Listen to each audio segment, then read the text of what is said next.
Welcome everybody. As you board, scoot all the way over to the right-hand side of the train. Fill in those available seats. If you're bringing any little ones on board and their feet don't quite touch the floor, scoot them towards the center, away from these gates on either side. It's going to get a little bumpy out there. Speaking of those gates, they're going to start to close off to your left here in just one moment. Until then, hello. Great to see you all. My name's Sam. I'm going to be your guide today. I am not, however, going to be on camera. You can see I'm starting to look a little scary here. But I'm going to talk you through our 400-acre movie studio we're going to head into here in just a moment. Spending the next 45 minutes or so together this evening. And I want to make sure before we get out of here that we all have a pair of 3D glasses. If you do not have a pair of 3D glasses, now is the time to raise your hand. Get the attention of one of our studio tour ambassadors. They'll come bring you a pair.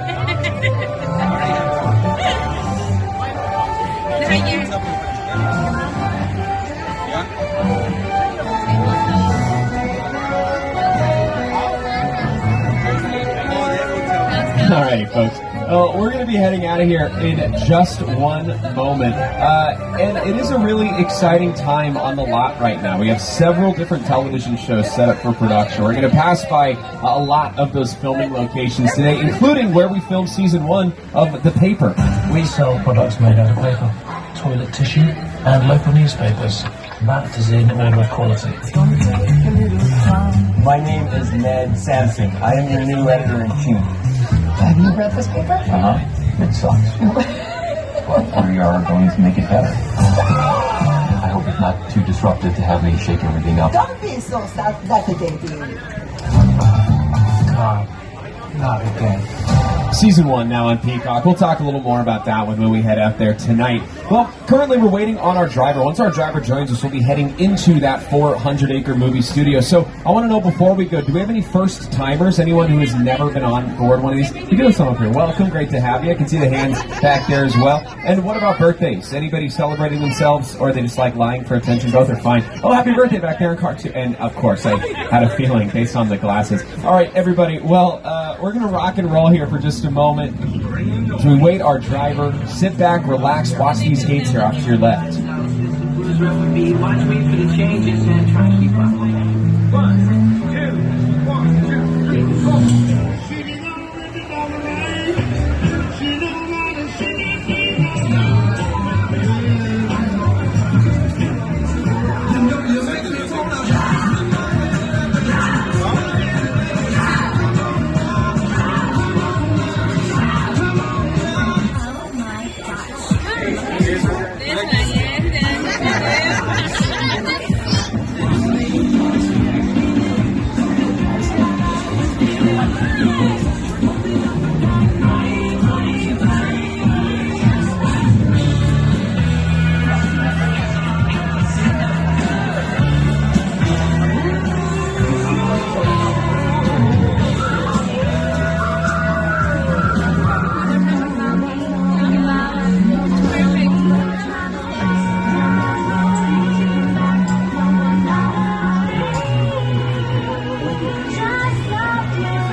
Began to swing. You should have heard the knockout till the chicken. Let's rock.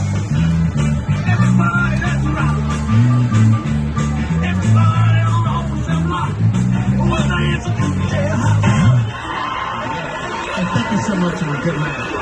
Well, we should have our driver on board with us here in just one moment, folks. Gives me a chance, though, to talk to you about a couple of the television shows besides The Paper that are filming out there right now. So, first of all, Season 5 of our Emmy Award-winning comedy series, Hacks. That's out there right now, starring Gene Smart and Hannah Einbinder, both Emmy Award winners themselves. But we have 2 shows right now. The first one, The Voice, Season 28 of The Voice, with our coaches Snoop Dogg, Michael Bublé, Niall Horan, and Reba McEntire. Reba McEntire, though, shooting another show on our lot right now, Happy's Place. We're going to talk a little more about that one as we get going. But I got great news for y'all. We have the best driver in the business joining us now. His name's Mike. Everyone say, hi, Mike. Hi, Mike. Mike's going to keep us safe today as we head into our 400-acre movie studio. And it looks like we are just about to hit the road here. Watch those arms and legs. The gates close off to your left.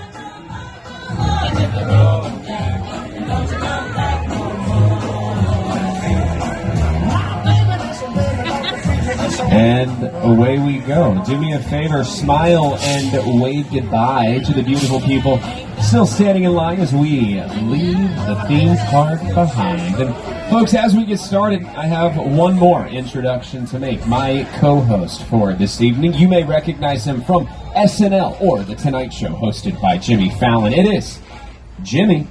Oh, hey there. You made it. Welcome to the Universal Studio Tour. I'm Jimmy Fallon. I'll be making sure you get through this experience in one piece.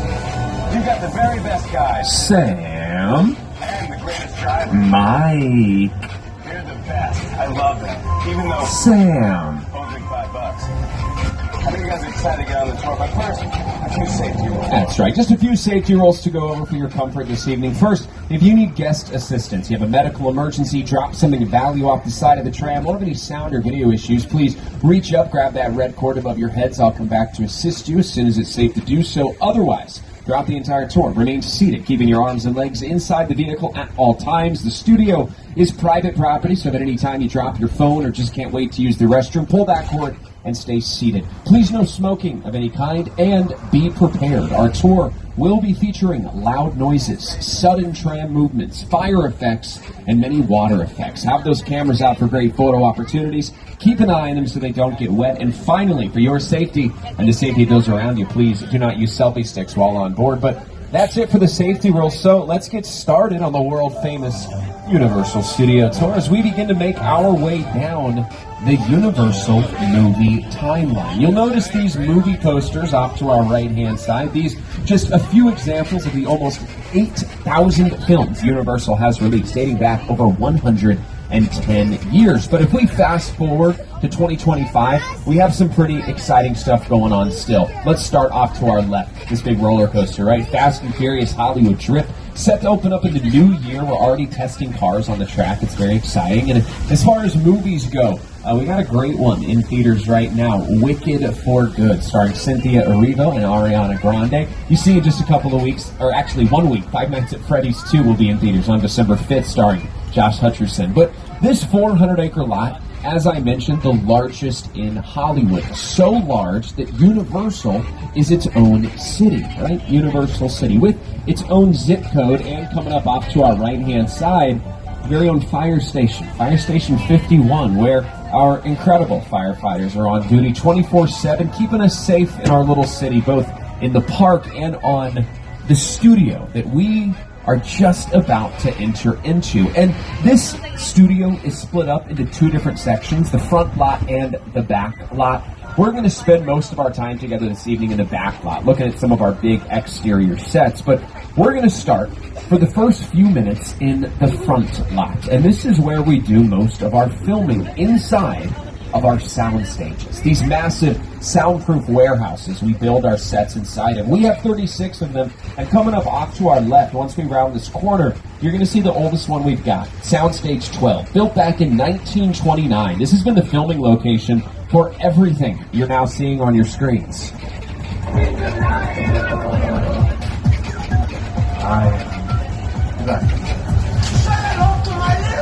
From our monster movies to Scarface, Back to the Future, even the visitor center in Jurassic Park built entirely inside of there. Not to mention that it was Whoville and How the Grinch Stole Christmas starring Jim Carrey in such a large space. We built this outdoor resort for the movie Couples Retreat, all inside of that stage right there. Pretty much what all of our sound stages look like once you clear the set out of them.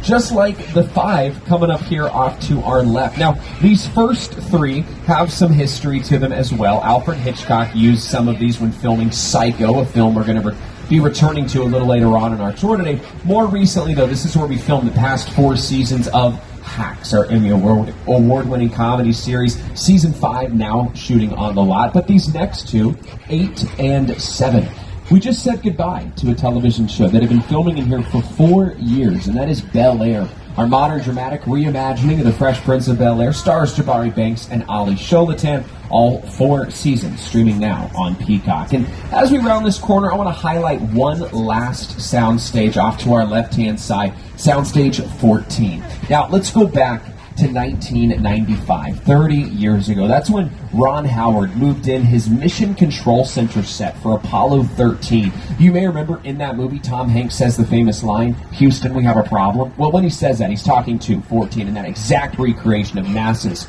Mission Control Center. But 2 years before that, Steven Spielberg filmed several sequences for Jurassic Park in here. Probably most notably, the sequence where the Jeep comes crashing down through the tree branches after the T-Rex attack, shot right inside of here. So whether it's a Mission Control Center set, the jungles of Jurassic Park, these really grand sets we can build here. But sometimes we can go a lot simpler than that. And that's what we did recently for a show we mentioned already, Season 1 of The Paper. Hi, Studio Tour. We're here on the lot where we film The Paper, which follows our characters' day-to-day lives as employees of a struggling newspaper, the Toledo Truth-Teller. That's right. Unlike many other TV shows, The Paper uses multiple cameras and a variety of shot types and movements to give our show a true documentary feel. Because the camera is always around whenever we're on the set, it's important that we stay in character. Yeah, Oscar, what's your favorite part of working on the lot? I wasn't expecting you to ask me that. You know what? I love being around talented, wonderful, hilarious people. I also get to work with Chelsea Fry. How about you, Chelsea? What's your favorite? Oh, I love waving to the trains. Oh. Okay. You can probably stop waving now. Yeah, it's fun. It's great. Yeah? Yeah, it's great. It's great.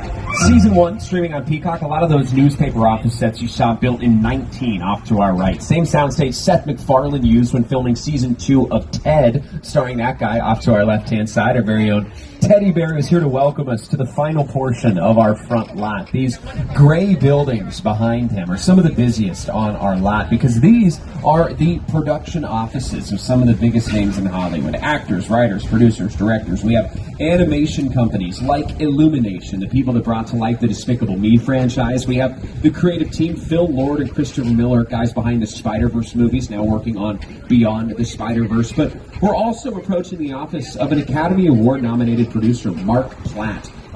Was nominated several years ago for Best Picture for La La Land. Last year, nominated for Wicked, and Wicked for Good in theaters now. If one admires think by Dodo, it's just that one room the whole time. Put a touching display. Shameless. I scare you? I'm a public figure now. People expect me to thrive, be encouraging. Are you crazy? Please,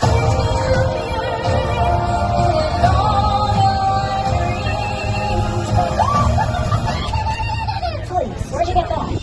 And now, as we close out our front lot entirely, off to our left, you'll see this big gray building. Behind it, 2 sound stages, 25 and 26, which is where we have our hospital sets built for St. Denis Medical, our medical comedy series.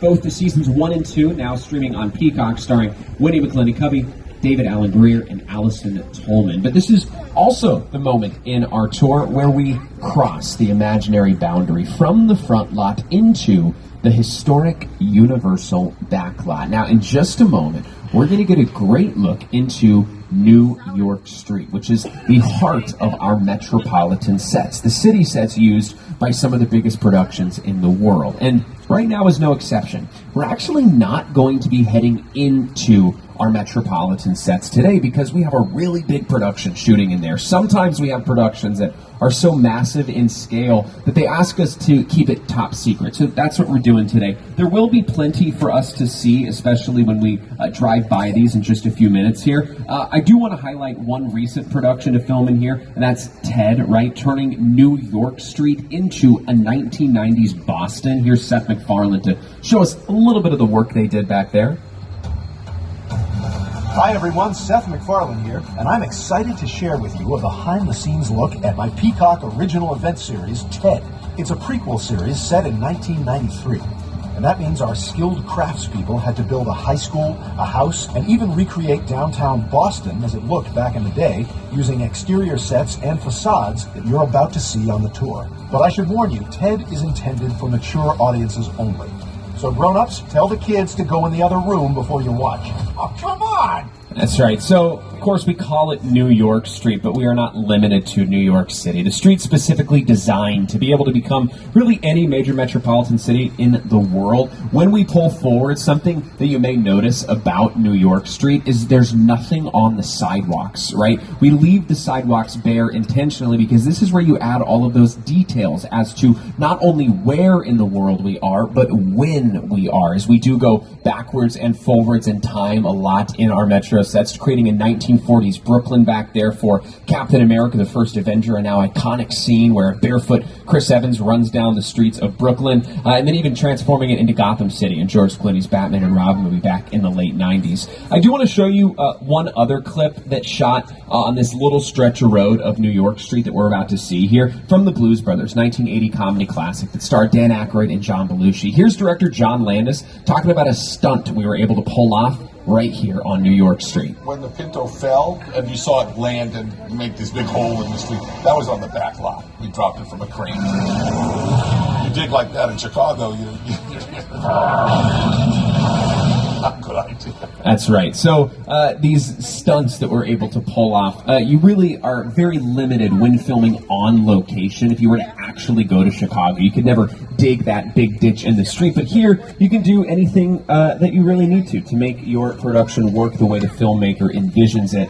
Now, some other incredible stunt sequences we pulled off back here. A couple of chase sequences for the Fast and Furious movies. We had Idris Elba out here on a motorcycle driving through these streets for Hobbs and Shaw when we transformed it into a modern-day London. We filmed some web-swinging sequences back here for The Amazing Spider-Man starring Andrew Garfield. We actually had a stunt actor swinging on metal cables throughout New York Street. They filmed that, and then the digital artists over who did the VFX for The Amazing Spider-Man able to then animate Andrew Garfield swinging through the buildings of Manhattan. Now, we will be pulling forward here in just one moment. We'll revisit those some 20th century classics to film here in our metro sets before we move forward.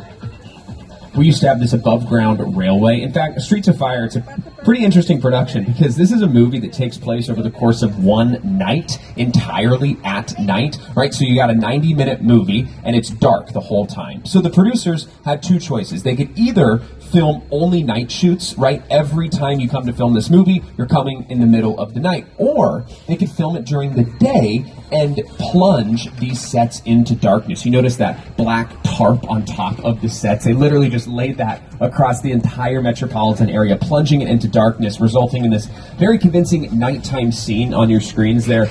You'll also see Greg Peck in To Kill a Mockingbird, Paul Newman in Hitchcock's Torn Curtain, and then some guys we already talked about here in the Blues Brothers. And since we're not going to get a chance to head into New York Street, we're going to first get a quick look down London Square. That's where this production has been focusing a lot of their filming. Those yellow buildings over there often transformed into the buildings of Parliament. And then you'll notice a lot of these production vehicles coming up off to our left-hand side that are all a part of this production that is getting work done. I'm going to let Jimmy Fallon show us around in there here for just a moment. Hey everyone, welcome to New York. I got my start right here in New York on Saturday Night Live. This is actually my old neighborhood. Always got mugged over there. An old woman. Tough lady. This is my favorite hot dog guy. Hey, buddy. How's it going? Remember me? No. Just like old times. Gotta love New York City. Hey, I'm walking here. I'm walking here. Hey, it's cool, guys. I was just walking there. So it's not exactly New York, but a lot of times when you see New York in the movies, it was shot right here on the Universal Metro sets. If you can make it here, you can make it anywhere.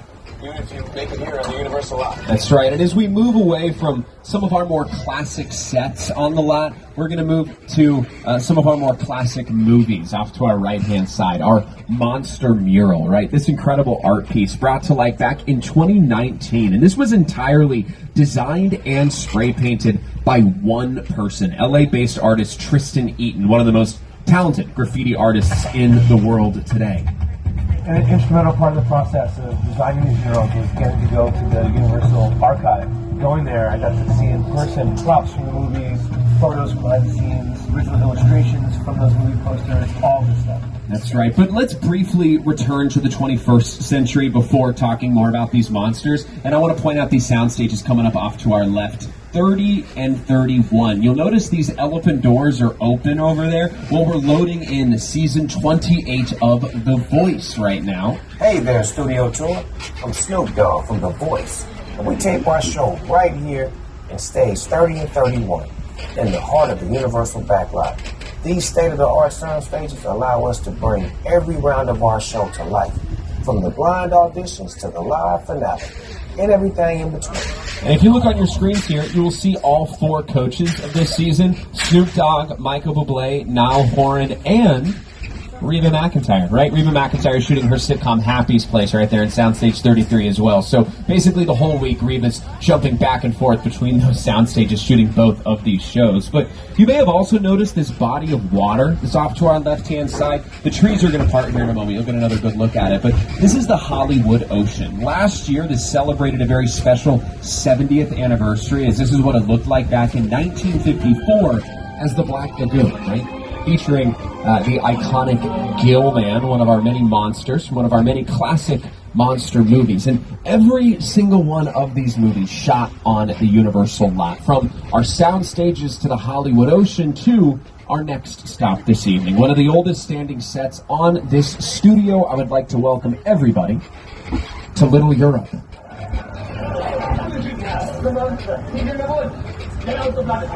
Bring on in the friends up to the indoors and wait for me.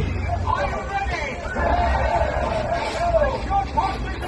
So for about 30 years, we were filming monster movies back there. From the early 1920s, some of our silent monster movies, to the mid-1950s. But even after these films began to fade away, productions continued filming here. This is also the Kingdom of Genovia and Princess Diaries 2, which starred Anne Hathaway and Julie Andrews. It was used frequently throughout the Pirates of the Caribbean films, even in Rodgers and Hammerstein's Cinderella, starring Brandy and the great Whitney Houston. But more recently, we transformed this place into the good place.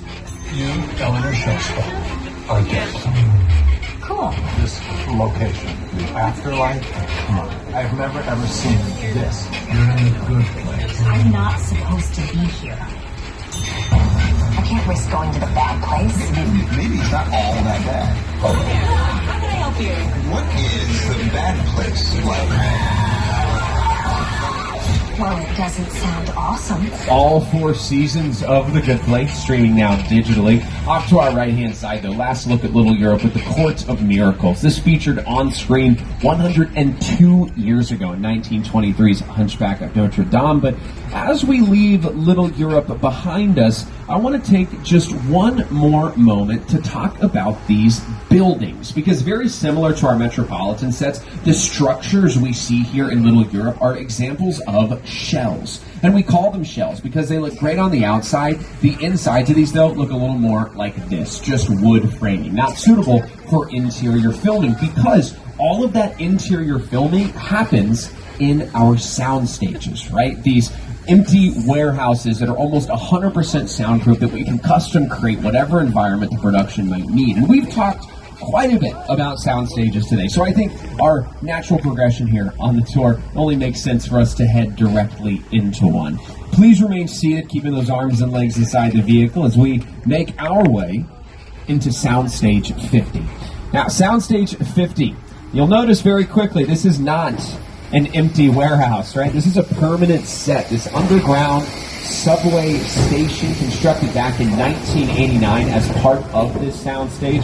Currently dressed up as San Francisco. Very easy, though, to change location. In here, you just change some of the signs and maps you see around us. You can go all the way across the world. And then you'll notice these stairs on either side of us. Now, these actually lead up to a second floor, which makes Soundstage 50 the only 2-story soundstage in all of Hollywood. Okay, a little trimmer. We get those in California. Nothing to worry about, folks. We're just... Okay. All right, stay seated, everybody. It's going to be okay.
are getting out of here.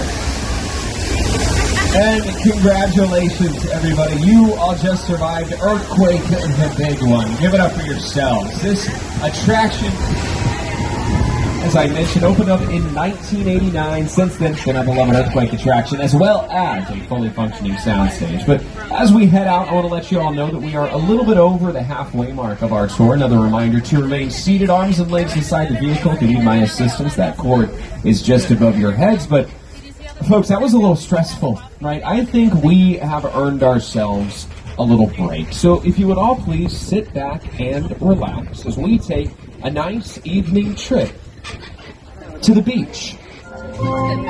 More specifically, to Amity Island. Some of you may be feeling a little concerned right now about some reports of a man-eating shark. Well, those reports, unfortunately, were true. The good news, though, is that we caught the shark, and you'll see it hanging up off to our right-hand side by the dock here. We didn't stop with catching the shark, though, folks. We've also hired a diver. His name is George, and he's patrolling the harbor right now, making sure it's safe for us to be in here. Since George is taking care of us, so I can tell you a little bit about this Amity Island set. Yeah.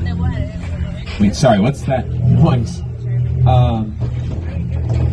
That's a fin. That's a shark.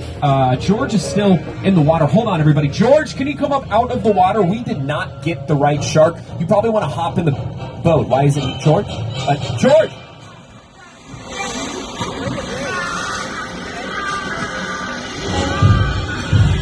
Oh, yeah, that's... Oh, boy. Really sorry about that, everybody. We do have a backup plan, though. We've attached bait to that yellow barrel in the harbor. With any luck, the shark is going to chomp down on that, get caught, and rip the pier out of its foundation. That's not good. Gasoline spraying everywhere. Hold on, folks.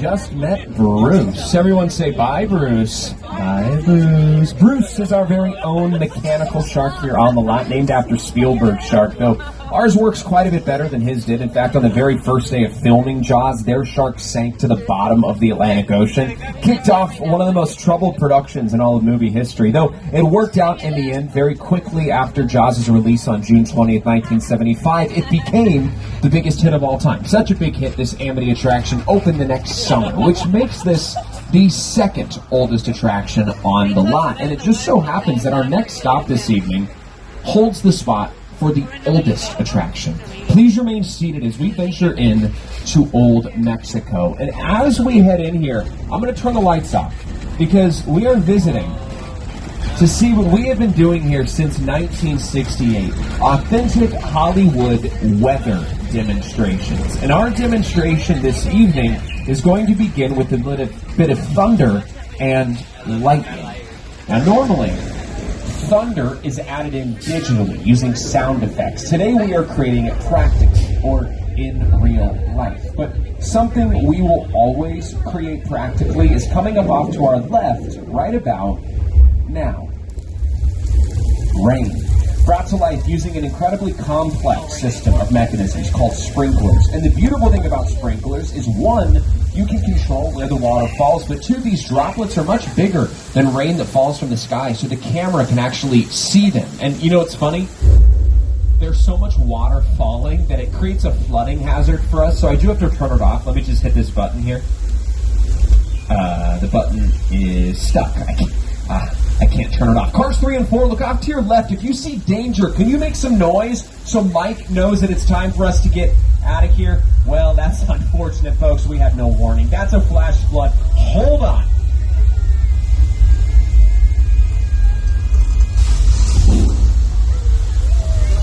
Thousands of gallons of recycled water draining under the bridge into a pump, getting sucked back up to the top of the hill, only to be released again and again. You can even see an example of this in action in Big Fat Liar, starring Paul Giamatti.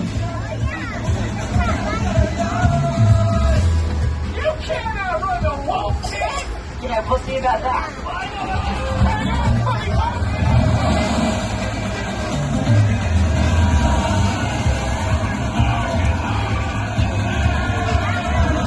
And just like Paul Giamatti's stunt double, we have been swept out of old Mexico and right on back to Amity Island. In fact, I'm going to welcome in Steven Spielberg for a moment here to talk to us a little about this attraction. The Jaws ride was almost the inevitable result of the size of the box office when Jaws first opened in June of 1975. And that was really the first time I ever got involved in the creation of a ride. It was a great honor to be invited into a creative circle of tremendous designers at Universal that were trying to figure out how to replicate what the movie had done to audiences in a real way by building a physical shark that would come out of the water and terrify tourists as they were sitting in the crab. Right, and as you saw, the shark still working to this day. But as we escape the dangers of Amity for the last time this evening, off to our right, our comfy, cozy country house, the Chicken Ranch, built back in the early 80s. It's been used quite a bit since then, still used to this day.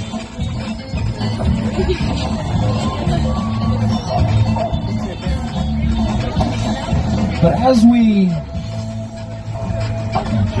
leave the Chicken Ranch behind us, folks, I want to let you know that we're about 10 minutes till the end of the tour. Final reminder to remain seated again if you need my assistance, that cord just above your heads. We're now going to start making our way up Wilderness Road. Now, this is a fairly popular filming location. Productions will often like to use these woodsy hillsides off to our left to kind of simulate the middle of the forest. Recently doing this for Netflix's movie Bird Box, starring Sandra Bullock. We had her running through this hillside here. But then this road often turned into an abandoned country road and sometimes used for car accident sequences. In fact, Fox's television show 911 did just that a couple of years ago. And this brings up something we haven't talked really at all about today. Cars in television shows and movies, right? Or picture cars. And since Universal has been in the movie business for over 110 years, they have used thousands of these picture cars. So it's only right that we would have an entire stop dedicated to them here on the tour. And as we round this corner, take a look off to your left. We're going to start with one a little closer to home, one of our 1964 Glamour trams. This actually took guests around the lot 61 years ago, refurbished for our 60th last year. And then two Jurassic vehicles, the Gyrosphere from Jurassic World. You may be wondering where that glass bubble is. That was digitally added for the film. And then a Jeep Wrangler Sahara right there. A couple of prehistoric models from the Flintstones, and then one of the most important franchises when it comes to picture cars, Fast and the Furious, right? Dom's muscle car, and four more from the Fast saga. But we close it out with two Transformers, Bumblebee and Barricade. Some of you may know Barricade is a Decepticon. Well, something as sinister as a Decepticon leads us wonderfully to our next stop. Welcome to the Bates Motel. And this motel set, this is not used in Psycho. It was actually built for Psycho 2. The reason I bring that up, though, is because that house at the top of the hill, that is the original house used by Hitchcock in his 1960 masterpiece that starred both Anthony Perkins and Janet Leigh. We all go a little mad sometimes. And Psycho, very similar to Jaws, is a movie that would go on to change movies forever, specifically in that horror thriller genre. Hitchcock pushing some creative boundaries that allowed for more creative freedom moving forward for these movies. And as we approach the Bates residence, looks like Norman's home right now, folks. Not to worry, he's normally a pretty mild-mannered guy. Just do your best to not make eye contact. Well, he's looks like somebody already did. All right, Norman, we're just gonna get out of here now, okay? Just no worries to do anything further now. I'm good. I'm gonna stay right here. Folks, don't worry. Just keep those arms and legs inside the vehicle. He never comes down the steps. He's coming down the steps. Okay, just arms and legs. We'll be okay, folks. Oh, that was almost a disaster. It's okay, though. He only got a few of them back there. Welcome, everybody, to the plane crash set from Steven Spielberg's 2005 sci-fi thriller War of the Worlds. This film starred Tom Cruise and Dakota Fanning, and this is a real airplane. It flew commercially throughout the 1970s before being happily retired to an airplane graveyard, which is where the production team picked it up from, destroyed it, and shipped it to this spot for filming back in 2004. The airplane crash site is a perfect example of a set that is all designed around a vision that Stephen had. And for again, to sit down and talk about the War of the World, I thought, what if the 747 goes down right in a big neighborhood? Because it's just something you don't see. You're doing good. You're doing good. That's right. That's right. As long as you close your eyes, okay? Now closed.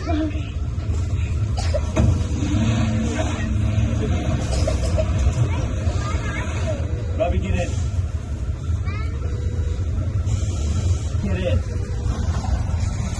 And as we leave behind the set of this sci-fi thriller, we're going to head directly into the set of another. Our next and last stop on the tour this evening is Jupiter's Claim, an incredible set piece featured in Nope, the most recent masterpiece brought to life by Oscar-winning filmmaker Jordan Peele, who is going to join us now to walk us through it. Movie magic only happens when a team of collaborators, often in the hundreds, work together to take an impossible notion and bring it to life. This is Jupiter's Claim, a nostalgic, small-time Southern California amusement park owned by former child star Ricky Juke Pop.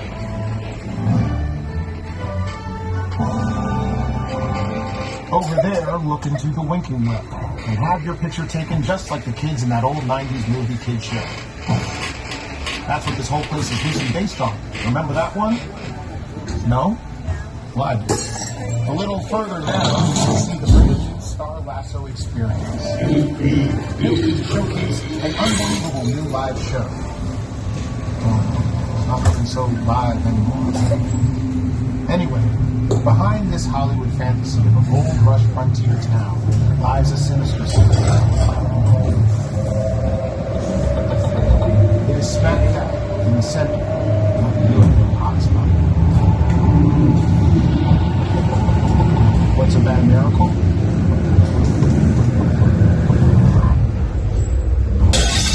Welcome to the world of no.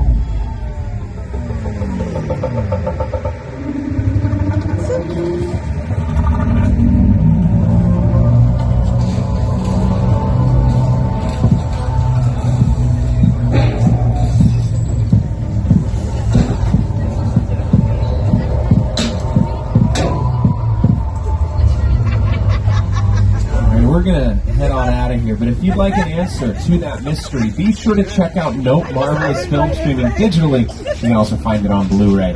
Now, while I did say Jupiter's Claim was the last official stop on our tour, we're going to get one last look at one as we head back to the park. Off to our right is Falls Lake. This is where we film big water sequences. That concrete pit in front of the big blue wall, that can hold 2.7 million gallons of water, and maybe one of the most impressive instances of this being used in movies comes from Sully. Every shot you're seeing on your screens now filmed entirely off to our right-hand side.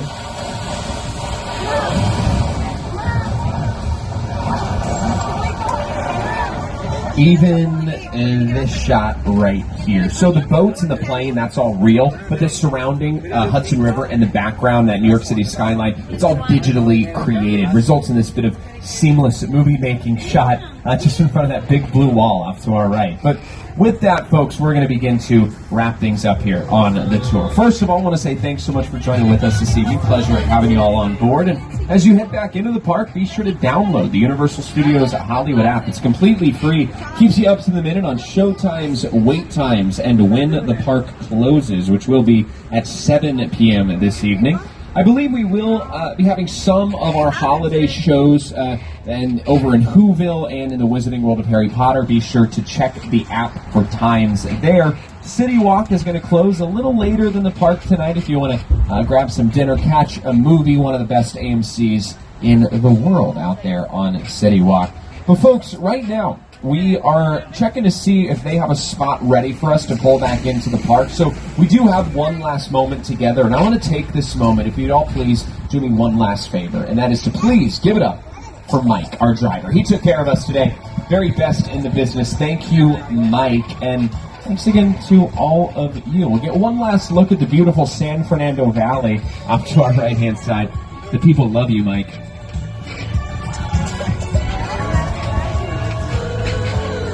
And it looks like we're heading right on back. All right, so once we get back here to our unload area, there's going to be a couple of things you'll notice. First, the bins provided for those 3D glasses. Behind the bins, you'll see a studio directory. If you'd like to check current wait times in the park, all the information you'll need will be posted right up there. Just please remain seated until one of our incredible Studio Tour ambassadors open these gates off to your left-hand side. Once those gates have been fully opened, watch your step and enjoy the rest of your evening here at Universal Studios Hollywood. Looks like we'll be hanging out here for just one more moment, so let's see how many of these movies you can quote along with. Where we're going, we don't need roads. Well, there's this pirate. And the pirate is John Belushi. All right, folks, that's all I got. As they say here in Hollywood, that's a wrap. Again, just remain seated till we get these gates opened here off to your left. Once we round this corner, you'll also notice a Whoville photo op we got out there. You can go get the holiday season started off right. Here's the directory. Here are the bins. Again, stay seated till we get those gates opened off to your left. Watch your step, everybody, and we will see you next time.